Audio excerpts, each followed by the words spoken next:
할렐루야. 오늘 본문인 그 사사기 9장은 오래되고 아주 탁월한 정치적 우화가 들어져 있습니다. 때는 아비멜렉 때죠. 사사 기드온 때에 그 서자였던 아비멜렉이 왕자의 난을 일으켜가지고 자기 형제 70명을 한 바위 위에서 다 죽였습니다. 그리고는 자기 어머니가 이 세겜 출신인데 이 세겜의 지지를 얻어가지고 왕이 되었어요. 이건 하나님께서 원하신 것이 결코 아니었습니다. 이때는 사사 시대였기 때문에 하나님이 통치하시는 시대지 사람이 왕이 되어서 통치하는 시대가 아니었거든요. 그런데 그 피비린내 나는 사륙에서 살아남은 한 사람이 있었습니다. 그 사람은 그 기드온의 막내 아들이었던 요담인데, 요담이 하도 기가 막히니까 그리심산에 올라갔어요. 그 산에 올라가 가지고 정말 피를 토하는 마음을 가지고 이 세겜 사람들을 향해서 이 정치적인 우화를 들려주게 됩니다. 이 우화의 내용은 다른 게 아니에요. 나무들이 왕을 뽑는 이야기예요. 나무들이 왕을 뽑는 이야기인데, 여기 보면 나무들이 뭐 쓸모 있는 나무라고 생각하는 감람나무, 무화과나무, 포도나무 찾아가서 당신이 왕이 되었으면 좋겠다 그랬더니 이 모든 나무들이 한사코 거절하는 거예요. 자기가 지금 그 감당하고 있는 사명도 대단히 좋은 사명이니까 내가 그거 뭐 왕이 되면 뭐 하려고 이러면서 아무튼 그들이 다 거절을 했어요. 나중에는 할 수 없어서 쓸모없는 나무인 가시나무에게 가가지고 네가 왕이 되라 했더니 이 가시나무가 너무 좋아하면서 자기가 왕이 되겠다는 거예요. 그리고 자기 밑으로 다 두르기만 해봐라. 그러면 얼마나 좋은 일이 있을런지 모른다 그랬는데 결과는 어떻게 됐어요? 이게 가시나무이기 때문에 찔러가지고 나중에는 아비멜렉도 죽고 그리고 세겜 사람도 다 죽었다라고 하는 멸망에 대한 이야기예요. 멸망에 대한 이야기. 오늘 성경 말씀을 통해서 저는 당신은 어떤 나무입니까? 라고 하는 것을 묻고 싶어요. 설교하는 제 자신에게는 너는 어떤 나무냐? 저 자신에게도 묻고 싶어요. 첫 번째 등장하는 나무가 감람나무인데요. 성경 말씀을 보겠습니다. 사사기 9장 8절에 있는 말씀에 보면 시작. 하루는 나무들이 나가서 기름을 부어 자신들 위에 왕으로 삼으려 하여 감람나무에게 이르되 너는 우리 위에 왕이 되라 하매 그랬어요. 우리가 식문학적으로 보거나 성경적으로 볼 때 이스라엘에게 있어서 최고의 나무는 뭐냐라고 이야기하면 단연코 감람나무예요. 왜냐하면 이 그 사진으로 한번 보겠어요. 이렇게 생겼거든요. 올리브 나무죠, 올리브 나무. 근데 저기서 나는 그 올리브를 가지고 기름을 짜가지고 성전에 등불을 밝힙니다. 그리고 또 그거를 가지고 치유를 하기도 해요. 어떤 목사님은 그걸 사와가지고 성도들 기도할 때마다 그걸 한번 찍어 바르고 이렇게 기도하시는 분들도 있더라고요. 뿐만 아니라 이제 이것은 또 뭘로 사용되어지느냐? 음식의 식재료 같은 것으로 사용되어지죠. 음식에 안 들어가는 곳이 없습니다. 그리고 제사장이나 또 왕이나 그 사람을 세울 때 관유로 이렇게 사용을 하죠. 저거를 이렇게 저장해 가지고 판매하기도 합니다. 이제 근동에 가면 아주 많이 있죠. 사진으로 한번 보겠습니다. 저기에 있는 열매를 가지고 저장해 가지고 이렇게 사용하는 뭐 이런 것이 굉장히 많이 있는데, 아무튼 뭐 당신이 이렇게 쓸모가 많으니까 왕이 되었으면 좋겠다 그렇게 이야기를 했는데 안 한대요. 왜 안 하느냐? 겸손하여서 안 한대요. 사사기 9장 9절에 있는 말씀에 보면 시작, 감람나무가 그들에게 이르되 내게 있는 나의 기름은 하나님과 사람을 영화롭게 하나니 내가 어찌 그것을 버리고 가서 나무들 위에 웃줄 대리요 한지라 라고 이야기했어요. 그러니까 이 나무는 겸손해 가지고 자기는 못하겠다는 거예요. 사명을 감당하면 됐지 뭐 거기다가 내가 무슨 왕이 되리요 그렇게 이야기했는데, 우리가 오늘 이 이야기를 현대적으로 적용하면 어떤 이야기가 되겠습니까? 현대적으로 적용하면 이거는 아무튼 그 사람이 들어가면 공동체가 밝아지는 거예요. 할렐루야. 공동체가 치유가 되는 겁니다.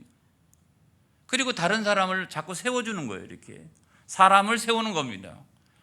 그러니까 영적인 윤활유의 역할도 하고, 그 다음에 뭐 이걸 가지고 저장 음식으로도 사용하고 기름으로도 뭐 안 들어가는 데가 어디 있어요. 요즘에 보면 올리브유 웬만한 가정에선 다 이렇게 사용할 정도가 됐습니다. 안 들어가는 데가 없어요. 그러니까 아주 그 기가 막힌, 아무튼 공동체 안에 딱 들어가면 맛을 내는 사람인 거죠. 할렐루야. 등불 같은 사람인 거예요. 치유자 같은 사람인 거예요. 다른 사람을 세워주니까 윤활유와 같은 사람인 거예요. 맛을 내는 사람인 거예요. 여러분, 이제 한 얼마 안 있으면 이제 지방선거가 있지 않습니까? 이런 사람 뽑으세요. 이런 사람. 우리가 이런 사람을 뽑아야 되는 거 아니겠습니까? 교회나 직장에도 적용하면 마찬가지 아니겠습니까? 교회나 직장에서도 자기 영광은 드러내지 않으면서도 어떻게 해요? 아무튼 교회 안에 여러 가지 문제라든가 직장에 여러 가지 문제가 있으면 거기 다 자기가 헌신하고 희생해서 그 문제를 잘 해결해 가는 그런 사람들이 교회 안에 꼭 있어요. 이런 사람들이 사실은 교회에 굉장히 중요한 일꾼인 거죠. 목사가 지도자고 장로님이 지도자고 권사님, 집사님들 다 우리가 역할이 있습니다만은 누가 실제적인 일꾼이냐라고 이야기하면 이 감람나무와 같은 사람이에요. 제가 이게 합당한 비유는 아닐지라도 대용량 보조 배터리예요. 뭐가 딱 나갔다, 뭐가 잘 안 된다 라고 하면 스마트폰 여러분 아무튼 다 나가버리면 어떻게 합니까? 보조 배터리 딱 연결시켜 놓으면 다시 이렇게 살아나지 않습니까? 어디든지 가죠. 연결만 시켜 놓으면 살아나게 만드는 대용량, 그것도 용량이 작지도 않아요. 용량이 아주 엄청나게 커가지고 대용량 보조 배터리와 같다. 여러분, 이런 사람이 되어지기를 주님의 이름으로 축복합니다. 그 다음에 두 번째로 보면 무화과 나무가 있어요. 성경을 보겠습니다. 시작. 나무들이 또 무화과 나무에게 이르되 너는 와서 우리 위에 왕이 되라 하매. 두 번째로 찾아간 것은 무화과 나무예요. 이렇게 생겼어요. 우리가 뭐 요즘에는 우리나라 남부에서도 이렇게 생산을 합니다. 무화과 나무. 그런데 이 무화과 나무의 특징은 뭐냐면 저 열매가 엄청 달아요. 그러니까 당시에 고대 근동에서 사람들에게 어떤 그 당분 채취원, 당분을 얻을 수 있는 이것이 여러 가지가 있지만 꿀도 있고 여러 가지가 있지만 그 중에 하나가 이 무화과 열매였던 거예요. 그러니까 이걸 먹으면 당분을 이렇게 섭취하게 되고 에너지가 생기기 시작하고. 여러분 이런 말 있잖아요. 당 떨어졌다고. 당 떨어졌네, 당 떨어졌어. 그럼 사탕 먹으면 금방 또 다시 회생하지 않습니까? 하는 것처럼 이 무화과 열매라고 하는 것은 그런 어떤 에너지원인 거예요. 이렇게 활력을 주는 에너지원이에요. 그리고 무화과 나무를 저는 청주제일교회에서 직접 이렇게 마당에 심겨진 걸 본 적이 있는데 그 잎사귀가 얼마나 넓은지 알 수가 없습니다. 굉장히 넓어요. 이렇게 손가락처럼 생겨가지고 넓은데 그 밑에 피하면 그늘이 되는 거예요. 그늘이 되는 거예요. 그래서 야, 무화과 나무를 왕으로 세우면 좋겠다. 그랬더니 자기도 안 한다는 거예요. 그게 왜 안 하느냐? 겸손하여서 안 하는 거예요. 겸손하여서. 내 사명에 그냥 만족한다는 거예요. 그래서 사사기 9장 11절에 있는 말씀에 보면 시작. 무화과 나무가 그들에게 이르되 나의 단 것과 나의 아름다운 열매를 내가 어찌 버리고 가서 나무들 위에 우쭐 대리오 한지라. 그렇게 이야기를 했습니다. 현대에 그 적용하면 어떻게 우리가 적용할 수 있을까요? 현대에도 적용할 수 있겠죠. 그러니까 어떤 공동체에 활력을 부여하는 사람, 또는 아무튼 그 사람들의 그늘이 되어주는 사람. 그러니까 저는 두 가지라고 봐요. 하나는 격려를 잘하는 사람. 야, 이 사람을 만나면 맨날 이렇게 격려, 이렇게, 야, 너는 꽤 괜찮은 사람이야, 이러면서 격려를 잘하는 사람. 그 사람 만나면 기분이 좋아요. 그냥 기분이 좋아요. 기분이 늘 이렇게 다른 사람을 격려해 주니까. 그 다음에 이 사람의 특징은 뭐냐면 경청을 잘해요. 야, 나한테 얘기해봐. 나한테 얘기해봐. 그래가지고 이 사람한테 쭉 이야기하면 마음이 어떻게 해요? 시원해지는 거예요. 제가 이번에 신방 갔을 때도 어떤 집에도 저한테 얘기하더라고요. 오늘 목사님 이야기를 들어보니까 마음이 시원해졌다고. 할렐루야. 아무튼 그 마음이 시원해지는 거예요. 그늘 같은 내 인생 가가지고 상담을 했더니 어떻게? 마음이 시원해지는 거죠. 할렐루야. 여러분, 우리 교회나 직장에서도 이런 사람이 있어요, 없어요? 없어요? 우리 교회는 없나요? 제가 보니까 저 카페 같은 데 보면 거기 있던데, 이런 사람들이 있는 거죠. 이런 사람들이 있어요. 아유, 인생 뭐 별로 살고 싶지 않아, 이랬는데 그냥 이 사람 딱 만나면 에너지를 얻어요. 에너지, 이렇게 활력을 얻게 되고. 내가 여러 가지 다른 사람에게 말 못하는 근심과 걱정이 많이 있었는데 이런 것들을 어디다 대고 이야기할 수도 없는데 가서 이야기하면 이 사람이 그늘이 되어주는 거죠. 이렇게 내 인생의 그늘이 되어줘요.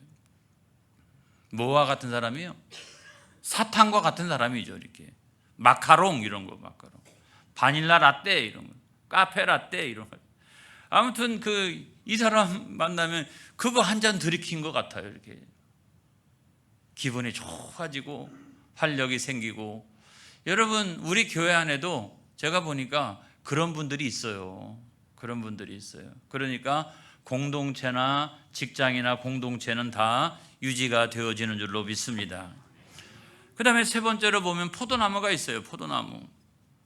성경을 보겠습니다. 사사기 9장 12절에 있는 말씀에 보면 시작. 나무들이 또 포도나무에게 이르되 너는 와서 우리 위에 왕이 되라 하매. 이번에는 이제 포도나무에게 찾아왔는데, 포도나무 아시죠? 예, 그래도 제가 보여드릴게요. 아주 뭐 얼마나 열매가 많이 있는지 알 수가 없어요. 그럼에도 불구하고 우리가 잘 아는 것처럼 포도나무는 목재로서는 쓸모가 별로 없어요. 포도나무로 무슨 가구 만듭니까? 안 만들잖아요. 포도나무 그 나무를 가지고 막 기둥 세웁니까? 이렇게? 아니잖아요. 목재로서는 별로 쓸모가 없는데 농부가 농사를 잘 지어가지고 포도나무 밑에다가 거름도 잘 주고 이러면 거기서 열매가 맺히는데, 그걸 가지고 포도주를 담으면 하나님 앞에 드려지는 전제로도 사용되어집니다. 사람들의 잔치를 기쁘게 하는 것으로도 사용되어집니다. 하나님을 기쁘시게 할렐루야, 사람을 기쁘게 할렐루야, 이렇게 하는 그것으로 사용되어질 수 있다는 거예요. 그래서 생각을 해볼 때 감람나무도 못한다니, 무화과 나무도 못한다니, 그러니까 세 번째로는 야, 이 포도나무가 좋겠다라고 생각을 했어요. 사사기 9장 13절에 있는 말씀에 보면 시작. 포도나무가 그들에게 이르되 하나님과 사람을 기쁘게 하는 내 포도주를 내가 어찌 버리고 가서 나무들 위에 우쭐대리오 한지라. 안 한대요. 안 한대. 근데 왜 안 하느냐? 겸손해서 안 한대요. 나는 내 사명이 훨씬 더 좋지, 내가 뭐 지위가 높아지는 거나 이런 거는 별로 그렇게 나한테 중요하지 않다고 그렇게 이야기를 하고 있습니다. 여러분, 현대적으로 우리가 적용해 보면 어떻게 적용할 수 있을까요? 이런 사람은 스펙이 별로 좋지 않은 사람이에요. 이 사람은 연약한 사람이에요. 이 사람은 나약한 사람이에요. 그런데 우리 인생의 농부가 되시는 예수님 만나가지고 열매가 좋은 사람이에요. 할렐루야. 그러니까 스펙으로 승부를 내는 사람이 아니고 예수님 만나가지고 열매로 승부를 내는 사람이에요. 이런 사람이 이 포도나무라고 하는 거예요. 교회 안에 그런 사람이 있어요, 없어요? 전부죠, 뭐 전부. 저 같은 사람도 마찬가지예요. 제가 뭐 돈이 있어요, 아니면 뭐가 이렇게 대단해요, 재능이 뛰어나요, 가문이 좋아요, 제가 뭐가 이렇게. 저는요, 가끔 찬송가 부르다가 음도 틀려요. 그리고 설교를 1부 예배, 2부 예배, 그 다음에 오후 예배쯤 가면 목이 쉬어가지고 이렇게 목소리도 잘 나오지 못하고, 그냥 부흥 강사들은 그냥 몇 번을 해도 다 좋은데 나는 왜 이 모양인지 알 수가 없어요. 그런데도 이와 같은 나를 하나님께서 사용하여 주셔서 덕천교회 담임 목사가 되게 하시고 학교에 또 이사장도 되게 하시고, 이 정도 열매가 있으면 되지 않습니까? 아무튼 그냥 연약한 나를 하나님께서 세워주셔가지고 이와 같이 하나님께서 열매를 맺어가도록 인도해 주시는 거예요. 그렇다면 오늘날 우리 교인들에게 가장 어울리는 나무, 비유에 합당한 나무가 있다면 그 나무는 무슨 나무일까요? 저는 포도나무라고 생각이 들어요. 안 그렇습니까? 저와 여러분은 포도나무인 거예요. 예수님 만나서 예수님께 붙어가지고 열매가 있는 나무예요, 여러분. 할렐루야.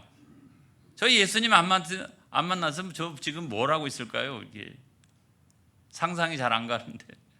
근데 아무튼 예수님 만나서 예수님께 붙어가지고 열매가 있는 나무인 거죠. 그게 저와 여러분의 인생인 것 같아요. 할렐루야. 그 다음에 또 이제 가시나무가 있습니다. 가시나무가 있는데 성경을 보겠어요. 시작. 이에 모든 나무가 가시나무에게 이르되 너는 와서 우리 위에 왕이 되라 하며 그랬어요. 여러분, 가시나무는 팔레스틴에서 뭐냐면 사실은 이렇게 생겼어요. 이렇게. 저 새는 가시나무 새인가? 근데 아무튼 가시나무 이렇게 생겼는데 저게 크게 확대해서 그렇지 사실은 막 이렇게 굴러다니는 덤풀처럼 되어져 있는 거예요. 이게 여러분 목재로 쓸모가 있어요? 이걸로 가구 만들 수 있습니까? 기둥으로 세울까요, 저걸로? 안 되잖아요. 안 되잖아요. 저게 무슨 뭐 엄청난 열매가 있습니까? 아니잖아요. 열매도 없고. 저게 유일하게 쓸모가 있는 것은 뭐냐면 땔감인데, 땔감도 사실은 저거를 이렇게 집어넣으면은 이게 팍팍팍 이렇게 소리가 나요. 이게 해가지고 별로 이렇게 그 성경적이거나 식문학적인 특징으로 얘기할 때 가시나무는 좋게 평가된 적이 거의 없어요. 거의 없어요. 그런데 이제 아무튼 이 가시나무한테 가가지고 네가 왕이 되라 그랬더니 다른 나무들처럼 거절하면 좋으련만. 사사기 9장 15절에 있는 말씀에 보면, 자 시작. 가시나무가 나무들에게 이르되 만일 너희가 참으로 내게 기름을 부어 너희 위에 왕으로 삼겠거든 와서 내 그늘에 피하라. 그리하지 아니하면 불이 가시나무에서 나와서 레바논의 백향목을 살을 것이니라 하였느니라. 자기가 왕이 되겠다는 거예요. 그리고 내 그늘에 와서 다 피해라. 아니, 그 가시나무가 그 덤불처럼 생긴 건데 거기에 가시만 잔뜩 있는 건데 거기 어디 피할 데가 있어요. 그 안으로 피하게 되면 어떻게 돼요? 찔려요. 그 안으로 피할 수가 없어요. 피하라고 얘기하는데 그 안으로 피했다가는 다 찔려요. 그게 서로가 멸망당하는 거예요. 그게 가시나무예요. 여러분, 우리가 이 직장에서나 교회 안에서도 여러분 있어요. 여러분 없는 게 아니에요. 여러분 직장에서 예를 들어 보면, 야, 다 내 밑으로 줄 서. 걱정하지 마라. 그런데 나중에 책임질 일이 딱 발생해 버리면 그거 네 책임 아니야? 라고 하면서 책임을 떠넘기는 이런 사람들을 우리가 이렇게 만날 때도 많이 있지 않습니까? 이런 것들을 우리가 생각해 보면 이 가시나무는 제가 표현할 때는 독박 씌우는 사람이다, 이런 생각이 들어요. 독박 씌우는 사람. 여러분, 맨 마지막에 중요한 나무가 있습니다. 오늘 제 설교의 가장 핵심입니다. 그 나무는 뭐냐면 십자가 나무예요. 십자가 나무예요. 제가 설교를 준비하다가 그랬어요. 우리 한 사람한테, 당신은 감람나무 같아 그랬더니, 우리 한 사람이 큐티를 하잖아요. 큐티. 저와 같이 다 큐티를 하니까 이게 무슨 얘기인지 금방 알잖아요. 아니야, 나는 가시나무야. 아, 주여. 그래서 아니야, 내가 생각해 보면 그래도 당신은 무화과 나무 정도는 그래도 되는 것 같아. 아니라는 거예요. 아니라 가시나무라는 거예요. 아니야, 그러면은 포도나무 정도는 되지 않아. 아니라는 거예요. 가시나무라는 거예요. 아니라니까.